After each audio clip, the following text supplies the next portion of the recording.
Aleluia. Bora. Toda vez que eu alertar, gente, 4 minutos, 3 minutos, já começa a se programar. Entendeu? Porque as aulas são gravadas, eu preciso ser fiel a quem está em casa também, as aulas de 50 minutos, para a gente organizar direitinho.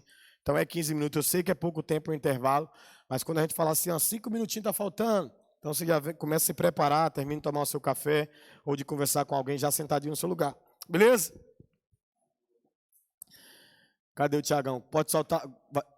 Já tá? Ô, nego, deixa eu fumar. Tá desligado aqui, ele tá falando. Tá tudo certinho, hein?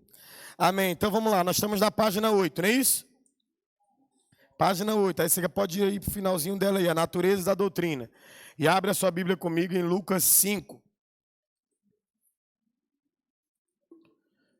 Lucas, capítulo de número 5, Evangelho de Lucas, capítulo de número 5.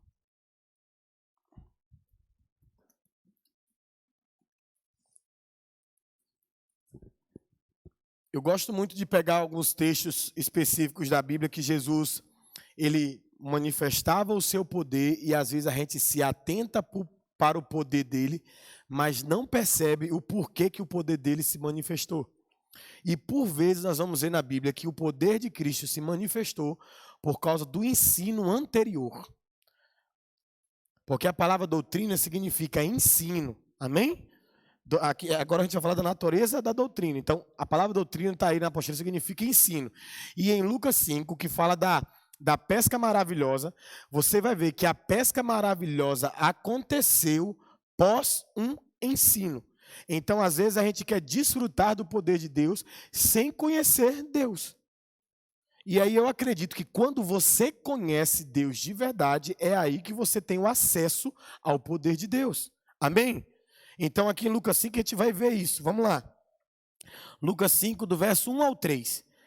Aconteceu que, apertando a multidão para ouvir a palavra de Deus, a multidão estava apertando ele para ele fazer uma pesca maravilhosa? A multidão estava apertando ele para quê? Para ouvir a palavra de Deus. Estava ele junto ao lago de Genezaré e viu estar 2 barcos junto à praia do lago. E os pescadores, havendo descido deles, estavam lavando as redes. E entrando num dos barcos, que era o de Simão, o de Pedro, pediu-lhe que o afastassem um pouco da terra, e assentando-se, ensinava do barco a multidão. Então aqui, tinham 2 coisas antes deles desfrutarem da pesca maravilhosa. O que eram as 2 coisas? Primeiro, um interesse da multidão em ouvir a palavra de Deus. E o segundo ponto é o quê? É que Jesus, vendo que eles estavam interessados em ouvir a palavra, ele pede o barco, pede para colocar o barco um pouquinho mais longe, e ele senta naquele barco e começa a ensinar. Então, olha só que coisa interessante. Minutos depois, a gente tem acesso à pesca maravilhosa. Pedro tinha ficado um tempão, a noite inteira, e não pegou nada. Aí Jesus chega e os caras estão com vontade de ouvir a palavra. Tem alguém com vontade de ouvir a palavra? E aí, você acredita que Jesus está com vontade de te ensinar a palavra? Sim ou não? Sim. Aí olha o interesse mútuo. O interesse de Deus em se revelar e de o povo em conhecer. Aí o povo está com interesse em conhecer, Deus vai e se revela. Quando Deus se revela, Jesus vai, pega a palavra novamente e fala assim, lança a tua rede ali. Depois do ensino. Sabe por que às vezes a gente não vê milagres acontecendo, não vê a manifestação do poder de Deus? Sabe por que às vezes a nossa oração em língua ainda não é algo verdadeiro, é uma imitação? Sabe por que o cair do poder de Deus, às vezes, você ou não cai ou não se lança? É porque não tem um conhecimento do que é aquilo. Porque o poder de Deus tem que se revelar, se manifestar, melhor dizendo, depois do conhecimento. Você tem que conhecê-lo, ele. Então Jesus começou a ensinar as coisas, eles ficaram ouvindo aquelas coisas. É por isso que quando ele vira para Pedro, ele diz o quê? Vai, lança a rede. Aí Pedro diz o quê? Pedro diz o quê? Pode participar um pouquinho? Pesquei a noite toda e não peguei nada. mas ele tinha escutado o ensino de Jesus. Jesus está assim, ó, ele está assim, eu pesquei a noite inteira, não peguei nada. Mas, minutos anterior, ele tinha escutado o ensino de Jesus. Aí Jesus fala assim, não, mas lança a si mesmo. É por isso que ele não, irmãos, ele não lançou sem falar nada. Ele falou o quê? Sobre a tua palavra eu lançarei a rede. O que ele está dizendo? Eu creio que através desses ensinos que o Senhor me deu, o Senhor pode fazer algo nesse mar. Então esse é o nosso problema, de não querer a doutrina. A gente quer o poder, mas não quer a doutrina. Mas é a doutrina, é o ensino, é o conhecimento de quem Deus é, que vai fazer você ter acesso ao poder. Jesus fala o quê? Vocês adoram o que não conhecem, nós adoramos o que conhecemos. Porque se eu adoro sem conhecer, eu adoro de forma superficial. Agora, irmãos, quando a gente chegar nos atributos de Deus, que você descobrir detalhadamente tudo que Deus é, quando você ouvir uma canção na igreja, você vai ver que vai ser diferente a sua adoração. Porque você vai assim, onipresente, aquilo ali, onipotente. Você vai cantar com a verdade do seu coração, não com o discurso dos lábios. Entendeu? Então, por isso que é importante a doutrina, a natureza da doutrina, o ensino. Jesus não fazia nada sem ensinar. Tudo ele fazia baseado no ensino. Então, às vezes, você não desfruta, não acessa o poder dele, não vê algo acontecendo na sua vida, não é porque ele não quer fazer. Abra sua Bíblia aí. Mateus capítulo 22, o versículo de número 29. A gente está em Lucas, volta um pouquinho aí. Mateus 22, verso 29.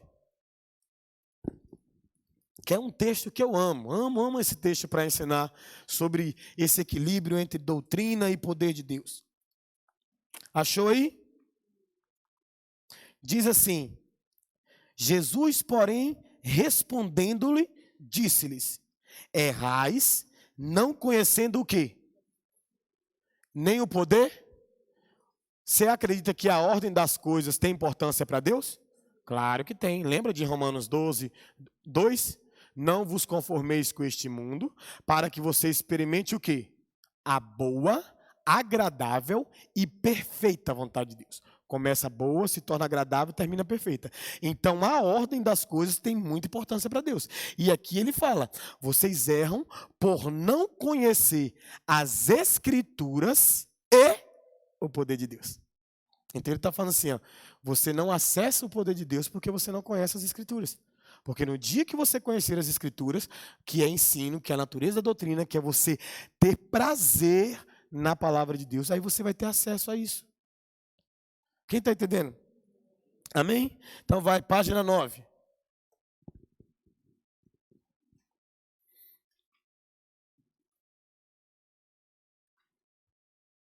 O segundo parágrafo aí, eu quero ler com você. Porque descrevemos a teologia e a doutrina como ciência. A ciência é a disposição sistemática e lógica de fatos comprovados. A teologia é considerada ciência porque consiste em fatos relacionados a Deus e às coisas da ordem divinas apresentadas de uma maneira lógica e ordenada. A Bíblia diz, se quiser anotar aí, ou então vamos lá, mas aí anota também, 1 Coríntios 14, 33. Você pode anotar aí e vai lá também para a gente ler. 1 Coríntios capítulo 14, versículo de número 33.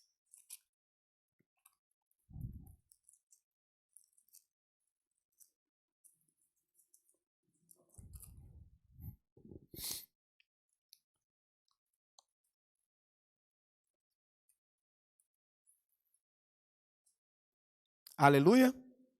Diz assim, mas faça-se tudo decentemente e com... Não, perdão, gente, estou no 40. Foi eu que li errado aqui, tá? Perdão. 14:33. Porque Deus não é Deus de, senão de paz, como em todas as igrejas dos santos.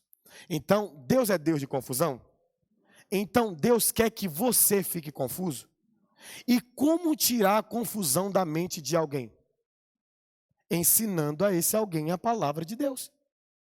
Quando você conhece a palavra de Deus, você não fica mais confuso. Anota aí também, depois eu vou só falar aqui para a gente ir ganhando tempo. mas você pode anotar, Romanos 10, verso 11. Sabe o que diz em Romanos 10, verso 11? Que aquele que crê em Jesus jamais será confundido. Mas crer é um estado dos lábios ou do coração? É algo que está assentado no seu coração. Então, logo eu sei no que creio. Essa semana o Isaac postou um versículo, que é um versículo que eu gosto muito também, que está em Salmo 116, e que Paulo reforça. Ele fala assim, ó, eu criei, por isso falei. Aí Paulo aperfeiçoa. Ele fala assim, ó, nós cremos, e é por isso que falamos. Então você não pode ficar falando sem crer, mas você tem que conhecer ele para você saber falar daquilo que você crê. Então você precisa ter ensinamento, você precisa procurar doutrina, você precisa procurar ensino, para você não ficar confundido. Às vezes você está lá e aparece, e hoje tem muito. Você clica no YouTube e tem lá um cara defendendo o ateísmo. Tem lá um cara criticando Deus. Irmãos, as bases dos caras, e os caras são tão inteligentes, que se você não tiver um mínimo, você fica em dúvida. Mas esse cara aí, será que ele não está certo? Será que a Bíblia é isso mesmo? Será que Jesus é isso mesmo? Agora, quando você tem conhecimento, querido, quem crê em Jesus jamais será confundido. Você tem noção do que é jamais será confundido? Em Mateus 24, olha o que a Bíblia diz. Porque quando o anticristo vier, imagina um cara que vai pisar na terra e vai colocar, por exemplo, a Rússia e a Ucrânia para ser amigos. Exemplo, Estados Unidos e Rússia. Coreia do Norte e Coreia do Sul. Os países tudo vão estar unidos, ou seja, os caras vão se apaixonar, as pessoas vão se apaixonar pelo anticristo. Mas sabe o que a Bíblia diz sobre a igreja? Assim, se possível fosse, até os escolhidos seriam enganados. Por que não é possível? Porque quem é escolhido quer conhecer quem o escolheu. Então você vai ver aquilo tudo acontecendo, o que para muita gente vai estar batendo palma, você vai levantar as antenas e falar, daqui 3 anos e meio nós vamos estar no osso aí para defender nossa fé. Está todo mundo em unidade, todo mundo amando esse cara aí, mas daqui 3 anos e meio a gente vai ter que morrer por causa do evangelho. Não tem como a gente ser enganado. Agora, por que nós já somos enganados? Porque nós temos ensinamento das coisas passadas, das coisas presentes e das coisas futuras. Está entendendo a importância da doutrina, do ensino? Está entendendo a importância de não ser um cristão de culto, de mover, de momentos de louvor, de momentos de adoração? Está entendendo a importância? A Bíblia fala que Jesus é uma rocha. Rocha, ela é rocha só no culto? Ela é rocha e pronto. A Bíblia fala que ele é o firme fundamento. A Bíblia fala que ele é o início e o fim de todas as coisas. A Bíblia fala que nele estão a plenitude e a ciência de todas as coisas. Então a ciência é a comprovação de fatos. A teologia é pegar Deus, estudar Deus através das Escrituras e ver que existe ordem em tudo que se ensina de Deus. Tudo, qualquer assunto você vai ver, do Antigo até o Novo Testamento. Não tem um assunto que tem só num lugar. Você vai ver que Deus veio falando, informando essas coisas. Então a teologia, ela pega esse apunhado de versículos espalhados por toda a Bíblia, e aí a gente vai montando, trazendo esses versículos para um texto, para um contexto, e falando que isso aqui fala de salvação, isso aqui fala de escatologia, isso aqui fala de libertação. E aí a gente vai tendo uma base ordenada de todas as coisas. Porque o nosso Deus é um Deus de clareza e não de confusão. A Bíblia fala que ele é um fogo, fogo clareia. A Bíblia fala que ele é luz. Luz é o quê? É claro. Então, não dá para ficar andando confuso, irmãos. Ouve qualquer coisa e sai crendo em qualquer coisa. Paulo chama isso de quê? Aqueles que seguem qualquer vento de doutrina. Agora mesmo o irmão me procurou aqui, no finalzinho, e falou assim, nossa, fui em 3 lugares aí, que os caras não pregam mais não. Os caras ficam contando história. Por que você acha que ele percebeu isso? Porque ele tem uma base para entender que a gente não foi chamado para contar história. A gente foi chamado para anunciar as verdades de Deus de forma ordenada, ao ponto que dentro daquilo que nós estamos falando naquele dia, precisa ser construído algo em você. Amém? Então, irmãos, não é um culto, não é uma conferência, não é a conferência do Pérolas, não é a conferência da igreja, do aniversário da igreja, não. É um ensino doutrinário da palavra de Deus ao ponto disso se tornar você. Tem que se tornar você. Você tem que se tornar isso aí. Amém? Vamos lá.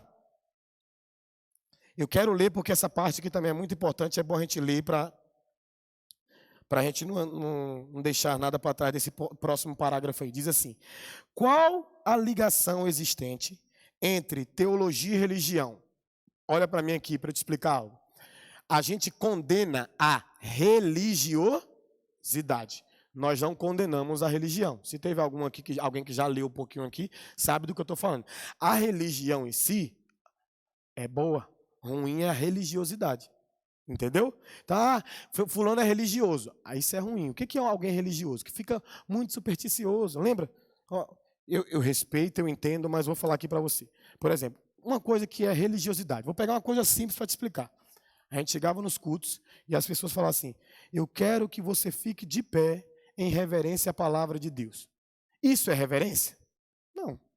Ficar de pé em reverência à palavra de Deus, e ficar de pé para ler a Bíblia, não reverencia a palavra de Deus. O que reverencia a palavra de Deus? Salmo 119, versículo de número 11, que diz o quê?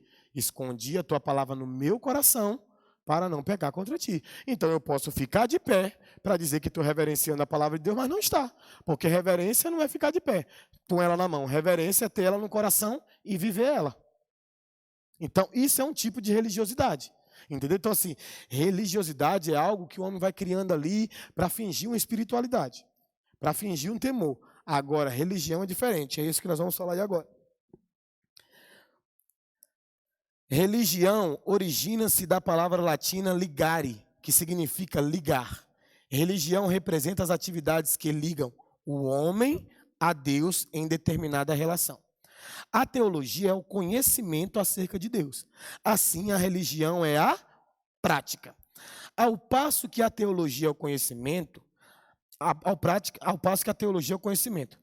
A religião e a teologia devem coexistir na verdadeira experiência cristã. Contudo, na prática, às vezes, elas se encontram de tal maneira distanciadas que é possível ser teólogo sem ser verdadeiramente religioso. Por outro lado, a pessoa pode ser verdadeiramente religiosa sem possuir um conhecimento doutrinário sistemático. A mensagem de Deus ao teólogo é aquele que conhece as Escrituras. Agora vocês podem saber agora que vocês sabem estas coisas, serão felizes aqueles que as... Aí está o texto. Então o cara está lá, o cara é um mega mestre. O cara ensina que você fica admirado. A palavra para ele é o quê? Já que você é um teólogo, pratica aquilo que você ensinou. Entendeu? Está aí o texto. Esse é o versículo, tá aí, João 13:17. Já que agora você conheceu, feliz é aquele que conheceu e que pratica. E a mensagem de Deus ao homem espiritual é procurar apresentar-se a Deus aprovado como obreiro que não tem do que se envergonhar e que maneja corretamente a palavra da verdade. Então essas coisas elas devem coexistir. Entendeu? É possível ser teólogo sem estar ligado a Deus? Sim. É possível conhecer a Bíblia sem ter nenhum relacionamento com Deus? Satanás tem relacionamento com Deus? Ele conhece a Bíblia? É possível ser espiritual e não honrar a palavra? Sim. Satanás é espírito, ele honra a palavra? Não.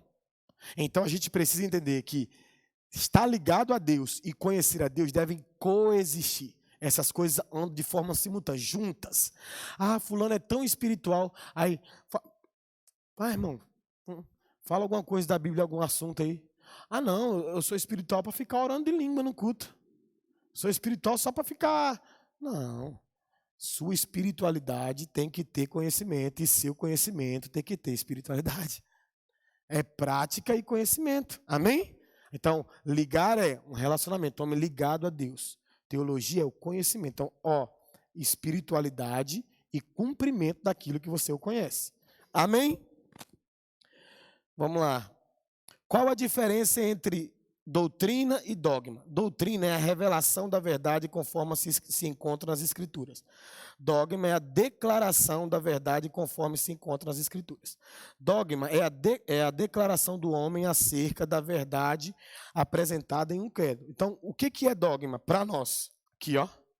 Olha para cá, a Bíblia. Nós cremos na Bíblia. Nós vemos tudo a partir da Bíblia. Atos diz o quê? Porque nele nos movemos, existimos e vivemos. Então, a nossa visão é a partir da Bíblia. Isso é um dogma. Ela é aqui é o nosso livro de fé.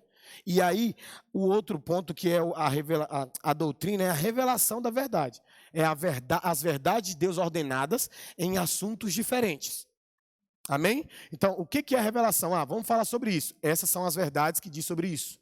Agora, dogma é isso aqui. Por exemplo, os testemunhos de Jeová, eles têm um dogma deles? Tem. Lá o Espírito Santo é uma força ativa na Bíblia deles. Lá Jesus Cristo está escrito com letra minúscula. É um grande profeta, mas não é Deus. Os Mormons, eles têm o dogma deles? Tem. Os livros que eles seguem, acreditam e a partir dali eles se movem. Então o dogma é o quê? Isso aqui. Nós cremos no que está aqui e vemos a partir da palavra de Deus. Amém? Ficou claro? Sim? O valor da doutrina. O conhecimento doutrinário supre a necessidade de haver uma declaração autoritária e sistemática sobre a verdade. Em certos meios, há uma tendência de não somente procurar diminuir o valor dos ensinos doutrinários, como também dispensá-los completamente, como desnecessários e inúteis. Contudo, quando cogitam sobre as questões de sua existência, da sua existência, os homens sentem a necessidade de uma opinião final e sistemática sobre esses problemas. A doutrina sempre será necessária enquanto os homens ainda questionarem. De onde vim? Quem sou? Para onde vou? Muitas vezes ouve-se a expressão, não importa em que a pessoa crê, desde que faça o bem. Nós já falamos sobre isso. Essa opinião dispensa a doutrina, pois julga totalmente irrelevante em relação à vida. No entanto, todas as pessoas têm uma teologia. Quer reconheçam esse fato, quer não. Os atos do homem são fruto da sua crença. Por exemplo, haveria grande diferença entre o comportamento da tripulação de um navio que estivesse ciente de que viajava rumo a um determinado destino e o comportamento de um navio que navegasse à mercê das ondas, sem um rumo certo. A vida humana é uma viagem no tempo para a eternidade. E as pessoas consideram extremamente relevante saber se essa viagem não tem significado nem rumo certo, ou se é uma viagem planejada e dirigida pelo seu Criador para um destino celestial. Qual é o barco que você está? Qual é o barco que nós estamos? Aqui dentro desse contexto aqui. Você está aqui, então você está dentro do barco. Você acredita o quê? Que você está dentro de um barco à deriva, sem bússola, sem destino, sem nada? É isso que você acredita? Não. Você acredita que tem um barco, você está num barco, uma vida terrena, mas que o Criador está no controle da sua vida e que você tem um destino final. Você sabe que você era a criação, você sabe de onde veio, você veio dele, você sabe quem você é. Você hoje é filho dele, mas há um tempo atrás nós éramos só criação e nós sabemos para onde iremos. E isso para mim é importantíssimo, porque nós não podemos viver uma vida, quem você é? Não sei. Qual é o propósito da sua vida? Não sei. De onde você veio? Não sei. Para onde você vai? Não sei. Como se tivesse um barco à deriva. Não, nós não somos um barco à deriva sem saber para onde vai. Nós sabemos de onde viemos, nós sabemos qual é o nosso propósito aqui na Terra e nós sabemos para onde iremos, com quem iremos morar eternamente. E aí você sabia disso no primeiro dia que você entregou a vida para Jesus? Não. Você foi adquirindo conhecimento, doutrina, ensino, para hoje você... Se alguém perguntar assim, o que é a vida para você? O que você espera da vida? Não, estou esperando Jesus. Por que você está esperando Jesus? Porque nós ensinamos que Jesus voltará para te buscar. Amém? Por que você não faz essas coisas? Porque eu não faço essas coisas porque eu sei que desagrada ao meu Criador, ao qual se tornou meu pai. De onde você veio? Será que você veio do macaco? Lógico que não, cabeção. Eu vim do meu Senhor, eu morava nele. Efésios capítulo 1, 3. A Bíblia fala que ele nos elegeu nele, antes da fundação do mundo. O mundo nem era fundado e você já existia em Deus no corpo espiritual. E a Bíblia diz que a nossa vida está assentada nas regiões celestiais em Cristo. Quando você nega a sua vida carnal aqui na terra, você se encontra com a sua vida espiritual. E aí você vive a sua vida espiritual aqui de forma parcial, mas a Bíblia fala que um dia você terá um corpo glorificado igual ao corpo de Jesus. Olha que coisa maravilhosa, olha que esperança linda. Então, eu sei de onde vim, eu sei quem eu sou, somos filhos de Deus e nós sabemos para onde iremos. Então, nós não estamos no barco à deriva, não. A gente não está no barco à deriva, sem rumo, não. Não. Eu estou nessa terra, eu sei por que eu estou nessa terra, eu sei qual é o meu propósito, eu sei quem me colocou nesse lugar, eu sei o que Ele espera de mim e eu sei que amanhã, 1 Coríntios capítulo 13, versículo 11, do 11 diante, eu sei que amanhã, assim como eu sou conhecido dele, assim eu o conhecerei. Olha a promessa. A Bíblia fala que Deus sonda e conhece o seu coração. Ele sabe a próxima palavra que vai sair da sua boca. E a Bíblia tem uma promessa para mim e para você. A Bíblia fala assim, ó, assim como ele me conhece, assim eu irei conhecê-lo. Nossa, meu Deus, que esperança maravilhosa. Você vai conhecer ele da mesma forma que ele te conhece. Hein, Isaac? Hein, gente? Não é para o coração aquecer? Jesus sabe tudo que você está pensando agora. Imagina você ter acesso a tudo que ele pensa, o formato perfeito dele, poder abraçar, poder cheirar ele, poder sentar no colo dele. Hein? Do jeito que ele te conhece, você vai conhecer ele. Ah, meu Deus. Então não estamos aqui à toa. Aleluia. Aleluia, irmão. Então dá um glória a Deus aí que não é pecado, não. Vamos lá. O conhecimento doutrinário é essencial para o desenvolvimento do caráter cristão. Vai no segundo parágrafo aí. Beleza? Certo pregador francês. Pegou aí? Certo pregador francês, unitarista, fez a seguinte declaração: a pureza de coração e de vida importa mais que a opinião correta. Outro pregador francês respondeu essa declaração: a cura também é mais importante que o remédio, mas sem o remédio não haveria cura. Sem dúvida, é mais importante viver a vida cristã que apenas conhecer as doutrinas cristãs. Porém, não pode haver experiência cristã enquanto não houver conhecimento das doutrinas, que é o que eu falei um pouquinho atrás. Então, assim, poxa, a cura é mais importante que o remédio, mas tem como a cura sem o remédio? Não, não tem. Aí no texto acima ele vai usar a espinha dorsal que mantém o corpo de pé. É óbvio que o corpo é mais importante que a espinha. Porém, o que mantém a espinha de pé? O que mantém o corpo de pé? A espinha dorsal. Então a gente precisa entrar em um lugar de quê? De entender que a doutrina, o conhecimento bíblico, a palavra de Deus, ela é o fundamento que vai te deixar de pé. É o fundamento, é essencial que você conheça, que eu conheça, que nós conheçamos o Senhor. É tanto, gente, que, tipo assim, tem um texto de Oséias que a gente conhece muito, Oséias 6,3, que diz o quê? Conheçamos e prossigamos em conhecer o Senhor. Quem aqui é casado há mais de 10 anos? Até hoje, de vez em quando, esse maridinho seu, essa mulher sua, não te surpreende? Às vezes, negativamente, fala, ô filho da mãe, eu não sabia de que você fazia isso, não. Esse ponto eu não conhecia, não. Por quê? Porque como seres humanos, às vezes a gente não se revela na totalidade.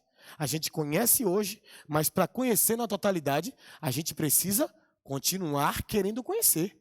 E você só descobriu essa nova faceta desse cônjuge seu aí, porque você está com ele ainda. Porque as pessoas que passaram na sua vida, que você conheceu, mas que não está mais na sua vida, você não conhece o tanto que era possível conhecer. Você está entendendo? Então, enquanto você estiver em Jesus, enquanto Jesus estiver em você, você conheceu ele hoje, já sabe algumas coisas dele hoje? Sei, mas prossiga em conhecer. Prossiga em conhecer, prossiga em conhecer. Ah, mas eu estou preguiçoso. Ah, não, prossiga em conhecer. Não tem um assunto nele, não tem uma parte nele. Desde a unha do pé, ao último fio do cabelo. Tudo nele é interessante. Tudo nele é digno de ser conhecido. Tudo nele é atraente. Então, se você conhece hoje até um lugar, procure continuar conhecendo. Procure continuar conhecendo. Não desanime de conhecê-lo. Não desanime de conhecê-lo. Conheçamos e prossigamos em conhecer. E a Bíblia fala que enquanto nós estivermos aqui, nós o conhecemos em parte. O que ele está dizendo? Você pode conhecer aqui o máximo que você conseguir buscar. É só uma parte. Você tem noção do que é isso? Tem coisa que é só quando você estiver na eternidade com Ele. Então, a palavra de esperança dele para mim e para a sua vida é: você me conheceu? Amém. Estava com água no tornozelo? Amém. Está com água no joelho? Glória a Deus. Água na lombar, nos ombros? Glória a Deus. Está nadando? Isso, filho. Parabéns, águas profundas. Mas ainda não é tudo. Mas ainda não é tudo. Tem coisas que nós ainda o conheceremos. Ai, irmão, Deus é apaixonante. Então, como parar? Como ficar preguiçoso de conhecer um Deus desse? Aleluia! Aleluia! Mas tem 20 anos de igreja, 30 anos de igreja. Não é sobre ter tempo de igreja. É sobre ter Ele dentro de nós. Os ensinos dEle dentro de nós. Não é sobre fazer o bem, é sobre se tornar um bem que Deus pode contar aqui na terra. É isso. Representar Ele de forma correta. Aleluia. Glória a Deus. Vamos lá. O conhecimento, e aí eu quero ler esses textos com você. Doutrinário é um baluarte contra o erro. Não tem como você defender alguma coisa, irmão, sem conhecer. Irmãos, vamos lá. Em tudo, todo mundo que já tem uma experiência dessa aqui, de você achar que uma coisa estava errada, até a hora que chega na mão do especialista, o especialista fala assim: não está não, pô. Não é esse o problema não. Por exemplo, quem tem carro, às vezes dá um barulho no carro e você fala assim: é isso aqui. Aí você vai no mecânico e fala assim: meu carro está com problema nisso aqui. O mecânico liga o carro, começa a ouvir: não, não é isso não. É outra coisa. Você estava com a convicção de que era aquilo. Mas aí quando você coloca na mão do especialista, você fala: não era isso não. Aí você começa a crer no especialista. Então, o conhecimento, a doutrina é um baluarte contra o erro. Sabe por que às vezes você engole qualquer coisa? Porque você não sabe discernir as coisas, porque você não conhece as coisas. Irmãos, eu estou te falando sério. É porque eu não gosto de ficar expondo, mesmo sendo escola.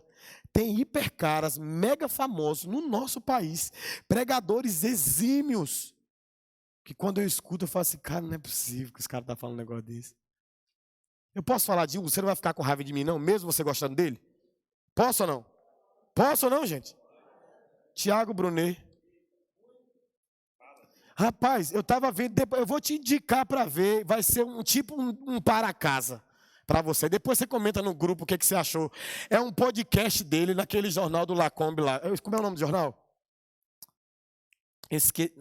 Eu esqueci, eu vou botar lá. É um podcast não, ele está num jornal sendo entrevistado, aí ele começa a falar sobre algumas coisas. Uma voz daquele cara deliciosa. Ela não é, a forma de falar, fica assim impressionado. Pergunta, Samanta estava comigo lá em casa, na hora que eu cliquei, eu olhei assim, falei: vou clicar para ver isso aqui.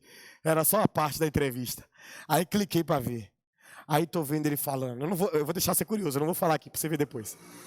Aí ele foi falando: pergunta, Samanta, eu indignei ele aí, cara. Falei: não é possível que o cara, quantidade de gente que ouve esse cara, ele fala uma lenha dessa, gente. Você vai ver, talvez. E aí eu quero te atentar para isso. Eu quero que você veja, eu não vou falar o que é, mas eu estou te falando que tem erros gravíssimos na fala dele. E aí eu quero que você veja essa matéria, talvez só esses de 10 minutos, eu vou ver se eu acho, depois eu mando lá.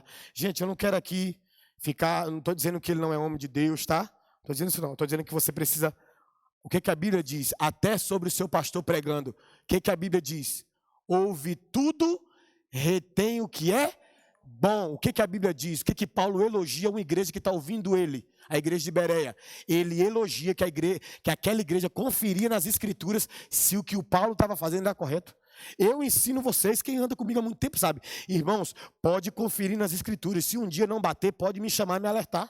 E se eu estiver errado, eu vou chegar aqui e eu vou reconhecer que eu estava errado. Mas eu não vou ficar pregando o erro todo dia, sabendo que aquilo está errado e pregando aquilo. Entendeu? Um dia eu preguei uma situação aqui, o Carlos me deu um toque, eu falei: vou me retratar. Depois eu fui e me retratei. Falei: gente, aquilo eu ensinei errado. Porque o conhecimento é um baluarte para você defender aquilo que você acredita. Então tem muita gente boa, eu sei que talvez até no nosso meio tem alguém aqui que goste dele, tá? Amém, não quero aqui, eu só estou querendo que você tenha discernimento. Você pode ouvir alguma coisa de qualquer pessoa, se não bater com a palavra.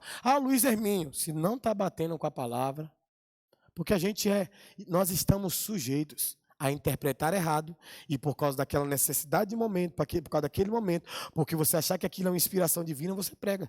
Tem pregação do Luiz Hermínio, que ele fala assim, que ele achou uns esboços dele há um tempo atrás, umas pregações, que ele até brinca com Deus, ele fala assim, Deus do céu, como é que você deixava eu pregar isso aqui? Tá tudo errado. E é uma realidade. Quando você não conhece muito de algo, você pode falar de forma errada. Agora, uma coisa é você conhecer, saber que aquilo não é correto e ficar ensinando aquilo. Então, o conhecimento doutrinário é um baluarte, vai te dar ali, ó, um monte de doutrina, de ensino no seu coração, que você vai defender aquilo que você acredita a partir das Escrituras. E para a gente ler aí, eu quero ler um texto a gente leu, não precisa a gente leu Mateus 22, 29, amém? Que fala o quê? Que a gente erra por não conhecer as Escrituras. Agora vai comigo aí em Gálatas.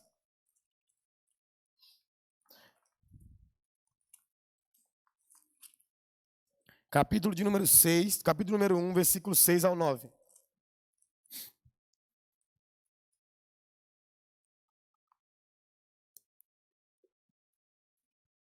Aleluia? Capítulo 1, versículo 6 ao 9. Achou aí?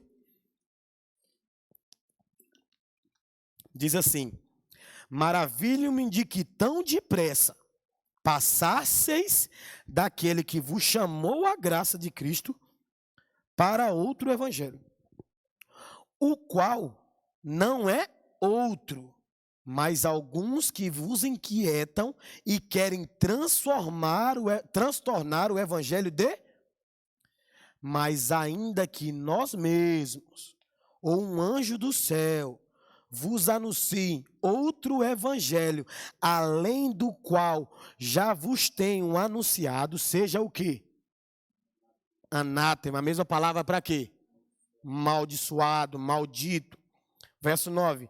Assim como já vos dissemos, agora de novo também vos digo, se alguém anunciar outro evangelho além deste, além do que já recebeste, seja amaldiçoado. Sabe por que Paulo está ensinando isso aqui para os Gálatas? Porque tem uma galera que se apostatou da fé. Eles deixaram... O que é apostatar da fé? É abandonar a fé e começar a ensinar coisas erradas. Então eles abandonaram a fé, amaram o dinheiro, começaram a ensinar que Cristo não tinha morrido e ressuscitado, começaram a voltar para a lei. É por isso que Paulo fala assim, cara, eu estou admirado. Então fala assim, eu estou maravilhado de forma negativa, como que vocês tão depressa abandonou Jesus. Agora, abandonou o conhecimento. Agora, por que tão depressa a gente pode abandonar algo? Por esse algo não ter uma grande raiz dentro de nós. Irmãos, deixa eu falar uma coisa. Toda vontade sua de sair de Cristo para voltar para o mundo, sabe por que é? Falta de conhecimento. Porque quem entende, quem conhece, quem tem essa doutrina no coração, o cara ele pode errar, irmão. Ele pode pecar. Mas ele fala, não posso sair daqui. Eu tenho que ficar aqui para Deus me convencer. Eu tenho que ficar aqui para Deus me mudar. Eu tenho que ficar aqui porque isso aqui é a verdade eterna. Então, todas as vezes que você abandona algo, é porque as escrituras não estavam tão enraizadas no seu coração. Porque a sua crença não estava tão solidificada como deveria estar. Porque você não conhecia ao ponto de saber, olha, eu vou errar no meio da caminhada, mas eu prefiro estar num lugar que ele me convença do que me entregar novamente a quem eu era. É por isso que Paulo fala, e esquecendo-me das coisas que para trás ficam, avançando para aquelas que estão diante de mim no presente, esperando a coroa de glória que está em Cristo Jesus. Irmão, não dá para voltar atrás, não dá para retroceder. Se está retrocedendo é falta de conhecimento. Quando eu olho, eu falo assim, nossa, todo mundo aqui tem vontade errada, rapaz. Por que a gente não volta para as vontades erradas? Porque você sabe, irmão, que se você ficar naquele lugar lá, posso usar a expressão chucra? Está ferrado. Então, quando você erra, você vem para cá, você vai para as escrituras, você vai para a oração. O que ele faz? Ele te convence. Porque ele te convence. Amém? Tem coisa que você pensa que você nunca ia parar de fazer. E você parou. Você acha que foi, eu consegui parar. Ele te convenceu. Através do conhecimento, através das escrituras, através do caráter. Ele te convenceu. Amém? Então, vamos lá. Próximo ponto. Próximo texto. Um pouquinho mais para frente aí. 2 Timóteo, capítulo 4, verso 2 ao 4.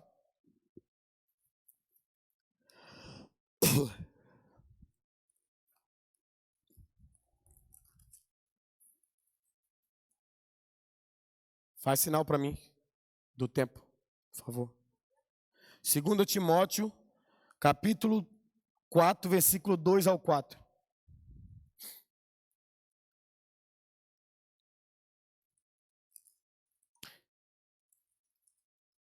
Acharam aí?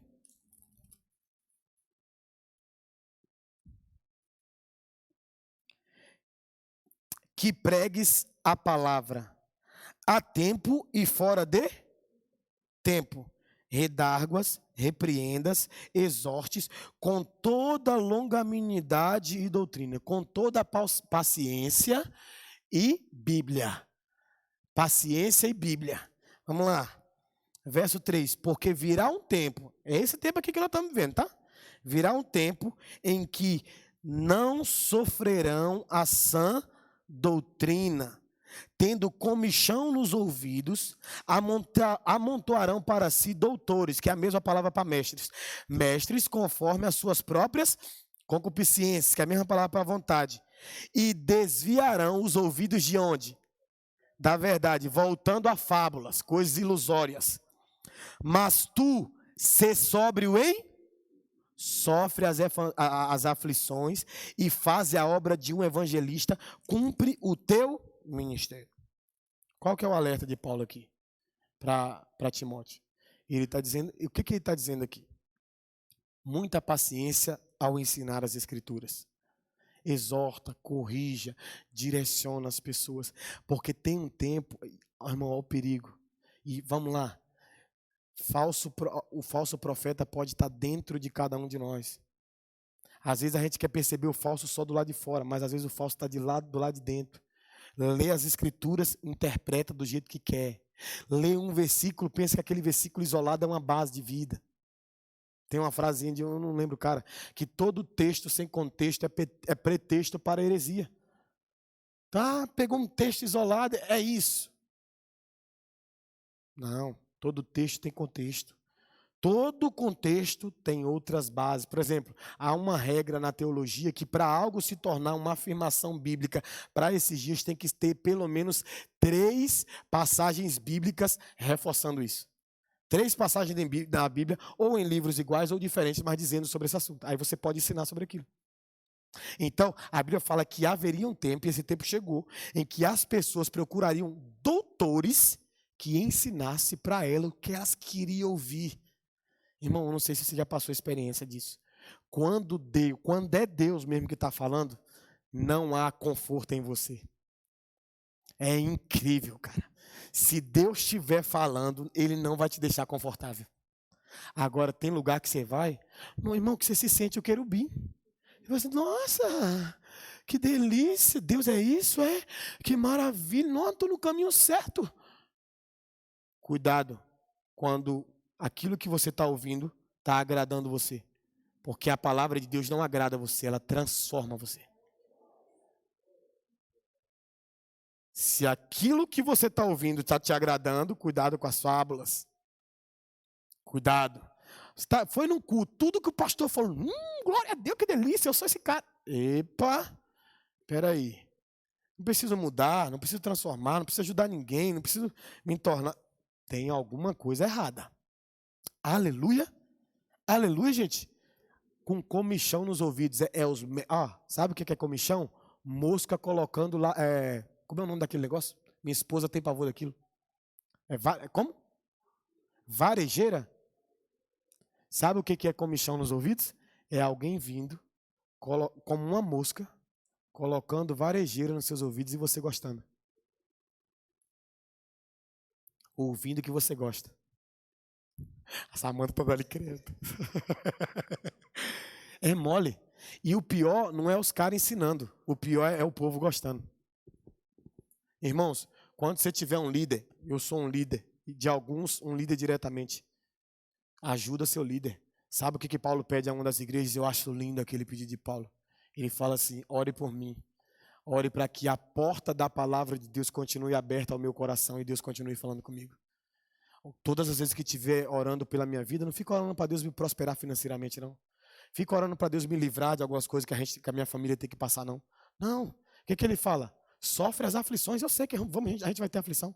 Quando for orar por um líder, seja ele qual for, seja o seu líder direto ou um líder espiritual, ora para a porta da palavra da verdade continuar aberta no coração dele e ele não falar nada dele mesmo. E ele ensinar as escrituras. Quando estiver orando por mim, ai Deus, dá um carro para o meu pastor. Não, o carro nunca me fez falta. Por quê? Porque quem tem tudo não sente falta de nada. Eu tenho tudo que é ele. Amém? Então quando quiser orar por mim, ora para o pastor continuar ouvindo Deus e não se corromper por causa das pessoas que querem ouvir o que elas querem. Vê se é o meu papel pegar varejeira e colocar no seu ouvido. Mas tem gente que quer isso. Não, tapa os meus ouvidos. Por quê? Porque se eu não ouço o que é errado, eu não preciso transformar. Eu vou viver numa vida só de coisas terrenas. Mas a nossa vida não é feita só de coisas terrenas. Amém? Amém? Fica sobre os seus pés aí. Eu quero orar com você.